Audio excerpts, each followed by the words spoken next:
আজকে আমার রান্নাবান্নাগুলো খুবই সাধারণ।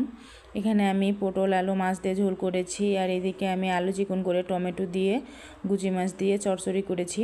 হ্যালো গাইস, আসসালামু আলাইকুম। আপনারা সবাই কেমন আছেন? আলহামদুলিল্লাহ আমি অনেক ভালো আছি। যারা আমার ফেসবুক থেকে দেখছেন তারা লাইক কমেন্ট শেয়ার করে দিবেন, আর যারা ইউটিউব থেকে দেখছেন তারা চ্যানেলটি সাবস্ক্রাইব করে দিবেন। এমনই গলার অবস্থা যে কি বলবো, ভয়েস ভালোভাবে দিতে পারতেছি না। এদিকে আমি রান্নাবান্না সব কিছু কমপ্লিট করে নিয়েছি, নিয়ে আমি রান্নাটা করে নেব। আমি এরকম সব কিছু রেডি করে নিয়ে তারপরে রান্না করি, তাহলে কিন্তু রান্না করতে অনেক সহজ হয়ে যায়। এখানে আমি মাছগুলো ভেজে উঠিয়ে নিয়েছি, আর এখানে পেঁয়াজ মরিচ ভেজে নিচ্ছি, সাথে দিয়ে দিচ্ছি গোটা জিরা। আমি কিন্তু ঝোলের তরকারি রান্না করলে এরকম গোটা জিরা দেই, আর সাথে এখানে দিয়েছি আদা রসুন বাটা, লবণ, হলুদের গুঁড়া, মরিচের গুঁড়া সব কিছু দিয়ে পানি দিয়ে আমি কষিয়ে নিচ্ছি। মশলাটা একটু কষিয়ে নিয়ে তরকারি রান্না করলে বেশি ভালো লাগে বা বেশি স্বাদ হয়। আমি এইভাবেই কিছুক্ষণ কষিয়ে নিব, পানি দেব না। কষিয়ে নেওয়ার পরে কিন্তু আমি পানি দেব। এইভাবে যদি তরকারিটা কষিয়ে নেওয়া যায় তাহলে কিন্তু বেশি ভালো লাগে। তরকারি কষিয়ে নিয়ে এখানে আমি পানি দিয়ে দিব, দিয়ে আবার কিছুক্ষণের জন্য আমি কষিয়ে নিব। আমি কিন্তু আজকের ভিডিওটা খুবই রান্নাবান্না আমি খুবই সিম্পলভাবে করেছি, কারণ আমরা যা খাই তাই তো দেখাবো, তাই না? শো অফ করার তো কিছু নেই। আমি খুবই সাধারণ রান্নাবান্না করি, যেগুলো খাই সেগুলোই ভিডিও দেওয়ার চেষ্টা করি।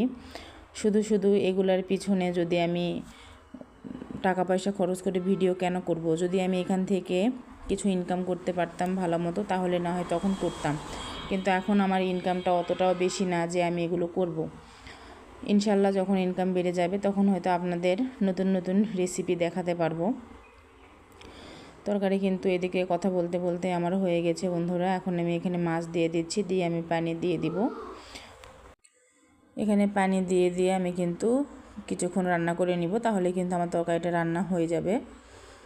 এখন কিন্তু পটল খেতে কেন জানি ভালো লাগে, তবে আমি এই পাঙ্গাস মাছ খাই না, তাই কি করব, আরেকটা অপশন রেখেছি। তা না হলে একটা তরকারি হলে তো দুপুরে একবার হয়ে যায় আমাদের মতো গরিব মানুষদের। যাই হোক বন্ধুরা, মজা করলাম। এখানে আমি সব মশলা দিয়ে দিয়েছি, দিয়ে এখানে কিন্তু পেঁয়াজটা অবশ্যই একটু বেশি করে দেওয়ার চেষ্টা করবেন, তাহলে কিন্তু এই তরকারিটা খেতে অনেক ভালো লাগে। সুন্দর করে মাখিয়ে নিয়েছি, নিয়ে এখানে আমি মাছগুলো দিয়ে দিচ্ছি।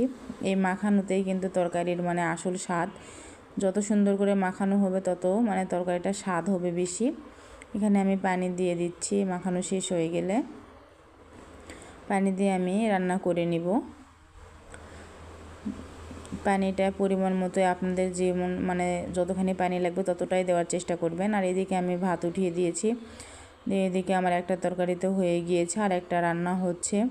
আর যেহেতু আমার রান্নাঘর আর বেলকনি এরকম পাশাপাশি, এই যে দেখুন আমার ছেলে খেলতেছে।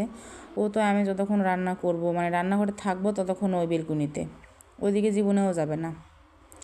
তো একটু বাইরে এইভাবে দেখতেছিলাম, বাইরে যে ফুল গাছ ছিল। এইদিকে আমি একটু বেলকনির পাশ থেকে ঘুরে এসে দেখি যে তরকারি যে এরকম হয়ে গিয়েছে। এখন আমি এগুলো শুধু পানিগুলো শুকিয়ে নিয়ে সুন্দর করে তেল যখন ছেড়ে দিবে তখন কিন্তু আমার তরকারিটা হয়ে যাবে। এই তরকারিটা আপনারা কে কে পছন্দ করেন অবশ্যই বলে যাবেন।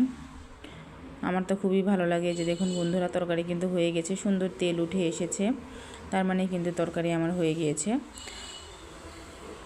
এখন আমি কিছুক্ষণের মধ্যে তরকারিটা নামিয়ে নিব, যেহেতু হয়ে গিয়েছে বন্ধুরা। এই যে দেখুন আমার কিন্তু 2 তরকারি হয়ে গিয়েছে। যারা আমার ভিডিওটি ধৈর্য সহকারে দেখলেন তাদেরকে অসংখ্য ধন্যবাদ।